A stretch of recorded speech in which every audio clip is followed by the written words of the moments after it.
All right, viewers, on your screens, we have the live visuals of Prime Minister Modi. He is on his three-nation tour at New Zealand after sealing key deals in Australia. Prime Minister Modi now has reached New Zealand. He's been welcomed there. We have the live visuals also coming in. Red carpet late for the Prime Minister. Akansha joining us live on the broadcast. Akansha, take us through these visuals coming in. Right. So important to highlight that Prime Minister's visit to New Zealand out of these three countries, as we all can see, this is the third leg of Prime Minister's three-nation tour, New Zealand being the third country, is historic to say the least. Why so? Because this is the first Indian Prime Ministerial visit to New Zealand in 40 years, and that is what makes it extremely momentous. Apart from this factor, there's also the FTA which had been signed into an agreement this year in April when the New Zealand Prime Minister Christopher Luxon was in the country. And even though the agreement is yet to be formalized or rather ratified in the parliament by the New Zealand lawmakers, India is looking towards garnering a lot of business even more so under this FTA, because it will be lowering the trade barriers for New Zealand traders and investors, and that means there'll be greater growth opportunities and investments, especially in sectors of gems, jewelry, leather, textiles, shoes. You can expect a whole host of sectors now to be opening up to New Zealand. This is one of the aspects of Prime Minister's visit. Christopher Luxon, the New Zealand Prime Minister, has been extremely fond of Prime Minister Modi. We had also seen how he had been very warmly welcomed in India during the Raisina dialogue, and he's somebody who shares the good offices with Prime Minister Modi and, of course, the Indian diplomats as well, something we will also see be displayed as far as the official engagements of Prime Minister are concerned. Right now in New Zealand, as we are being told, it's roughly around past 8 p.m. And so we can expect engagements to begin tomorrow as well. But more importantly, Prime Minister will also be looking towards bringing focus back onto, say, our concerns with regards to Indo-Pacific. New Zealand, even though it's not part of the Quad, plays a very significant role even when it comes to security in the Indo-Pacific. So yes, advancing defense and maritime partnership will also feature over here as well. But migration happens to be a key concern for us, because there's a lot of pushback that's coming in from New Zealanders against Indians, and there's a lot of anti-India hatred which has been displayed, not just, say, by locals, but even lawmakers, shockingly enough, using racial slurs against Indians. So we've been told by our sources within the Ministry of External Affairs that security and the safety of Indians is going to be of utmost importance during the bilateral engagement. Remember, Prime Minister Modi's own security was also a big concern for us because there were threats by the Khalistanis, who have been, in fact, threatening to host protests against the Prime Minister in Auckland as well. But we are being told that Christopher Luxon's government has heavily cracked down on these extremists. So just hoping that Prime Minister's visit is a successful one and rather concrete in terms of outcomes. But people-to-people ties is going to be of prime focus, because remember, New Zealand is home to around 300,000 Indians who feel a strong connection with India, and they're also playing a very important role when it comes to, say, contributing to the economy in New Zealand, and not just economy, business, politics. This visit will also afford greater opportunity for Prime Minister Modi to be able to establish that direct connect with the Indian diaspora over there, something we've already seen, say, when he was in other countries like Indonesia and Australia. Trade, defense, energy, all on the table. I believe Srinjoy also live with us. Srinjoy, take us through what we can expect from this meeting, the key, takeaways. What can we expect far as the bilaterals are concerned? The most important thing, Meenakshi, will be the strategic partnership declaration. That's going to happen after the meeting between the Prime Ministers of India and New Zealand. And when a strategic partnership declaration happens, it means that both countries are on the same page vis-a-vis geopolitical affairs, issues like terrorism, economics, trade, and all of these things. That's the most important thing, irrespective of what happens. Secondly, there is a trade agreement that both sides are keen on. New Zealand actually is very keen on it. And that trade agreement is something that will be looked at very well. Part of which, again, New Zealand is pushing for this, is opening up centers of excellence relating to horticulture in India. And that is going to ensure a lot of economic activity in India. That's really the second thing. Third thing, strangely, is sport.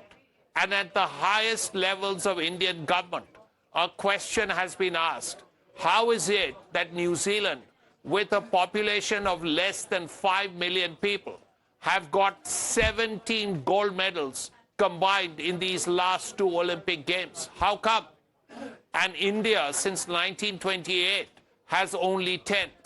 Now the issue that India and New Zealand will work on, cooperate on, is sports management, which includes, number 1, sponsorship, number 2, training, number 3, talent spotting, and also sports medicine. It's important that a sportsman has to be in good shape, but also he or she has to peak on time. The fourth issue that will come up relates to defense, and that is part of this strategic partnership that India and New Zealand are looking at. Now, you have seen the Americans. They have said there is no Indo-Pacific command. There will be a Pacific command. China has been very active in these waters. It has actually raised eyebrows in Australia and also in Wellington, in New Zealand. So there will be a defense component as far as this is concerned. And this will mean closer cooperation between the Indian and the New Zealand navies. So these 4 or 5 issues are actually very crucial.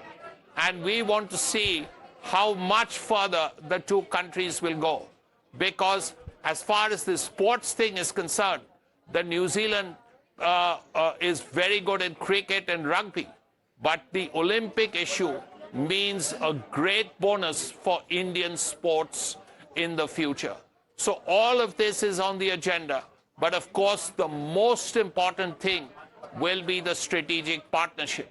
It means that India and New Zealand will be strategic partners as of tomorrow. And that is very crucial for both countries, keeping in mind the geopolitical situation. And, you're talking about the geopolitical situations. I believe Akantra continues to be live with this. Akantra, you were obviously highlighting, and obviously so was Srinjoy, that, the key issues which could come up between the bilateral, again, people-to-people ties, trade, economic ties, very, very significant. But what about, the Khalistan factor, something which India obviously has complained about, highlighted, and New Zealand also, while they've said that they guarantee freedom of speech, but any sort of threat to another nation's sovereignty will not be accepted. Right. We can't just go by what is expected in terms of broad outcomes, because remember, Indian New Zealanders have been time and again been feeling targeted. They have been, victims of racial slurs and abuses, and this is something we've been seeing and getting endorsed by New Zealand lawmakers themselves. I have a list of names, in fact. There's an evangelical speaker named Brian Tamaki. He's released a video as we speak in the month of June, in fact, where he's condemning Prime Minister's visit. He's accused the Indian government of persecution against Christians, of raping Christian women, and there's a lot of racial abusive language that is being used, not just against Prime Minister Modi and the Indian lawmakers, but also against Indians who are based in New Zealand. They are attacking the immigration and the visa part of the FTA that had been pushed in April this year. They're saying, why should, in fact, Indians be allowed to stay here and on fast-track residency be issued or the right to, in fact, cast their votes? Who are they to decide our future? That's the kind of racism that Indians are being, targeted with. More importantly, government minister who's part of the coalition government of Christopher Luxon has gone on record on a radio show saying that I can be criticized. I don't care how much criticism we get. I am just never going to agree with a butter chicken tsunami coming to New Zealand. Is this the language that should be used for all of those Indians who are currently based there? And you rightly highlighted, Meenakshi, the issue of Khalistanis is of a huge mess. And in fact, reporters during the press briefing by the Ministry of External Affairs also took it up. And we were assured that the government will be taking this up with their New Zealand counterparts, and it will be discussed at the highest levels, as has always been done with whichever country has targeted India.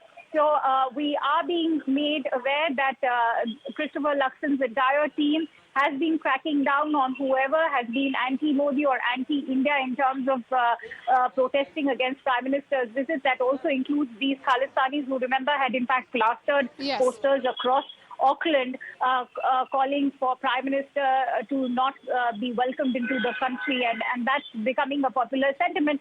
But let's hope that Prime Minister, since he's the first Indian Prime Minister visiting New Zealand in 40 years, is able to change that kind of a we are hoping that, you know, these issues obviously will be taken up as well. Akansha and Chinjoy, thank you for joining us with all these details.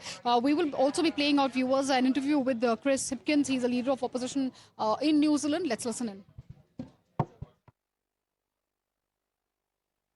Prime Minister Narendra Modi begins his visit of New Zealand on Friday. In fact, it's the first time that an Indian Prime Minister is visiting that country in 40 years.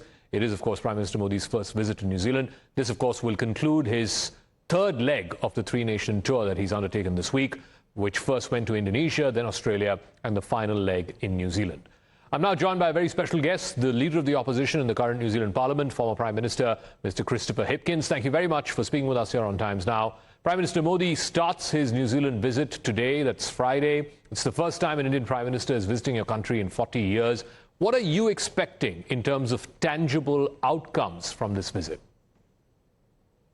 Modi's going to get a very warm welcome in New Zealand. We obviously are excited to have him coming to visit New Zealand, particularly off the back of our signing of a free trade agreement between New Zealand and India. We think that's a significant milestone for both countries. So we're looking forward to welcoming Prime Minister Modi here in New Zealand so that we can continue to build that relationship.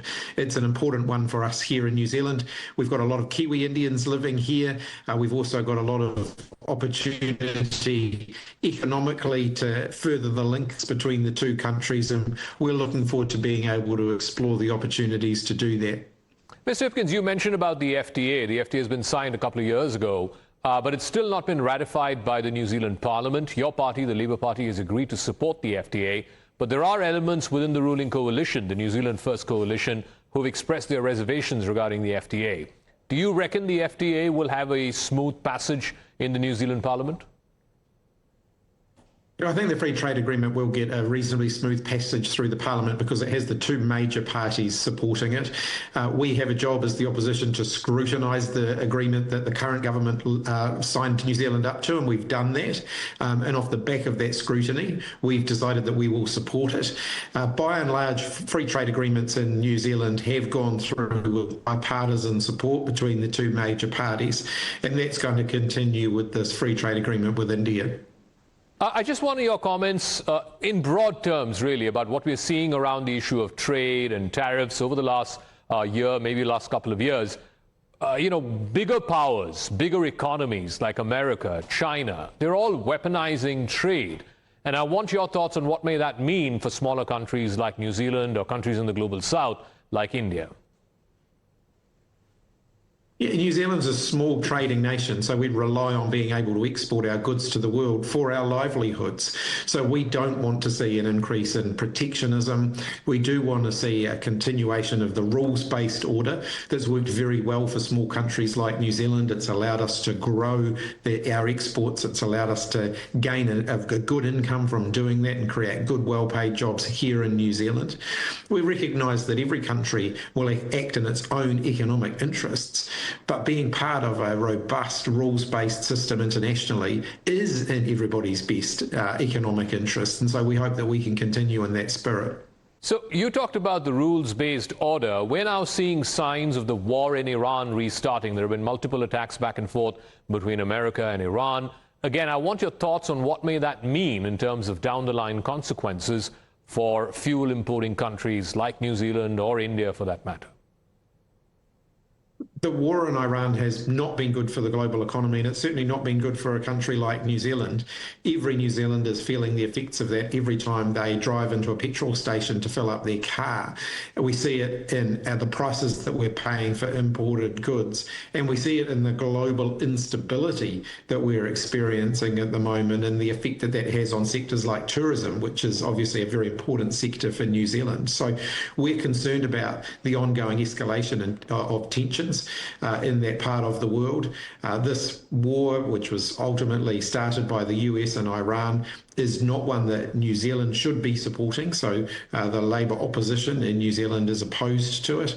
And we hope that peace can be reached quickly so that stability can be restored to that part of the world and then hopefully to the world economy.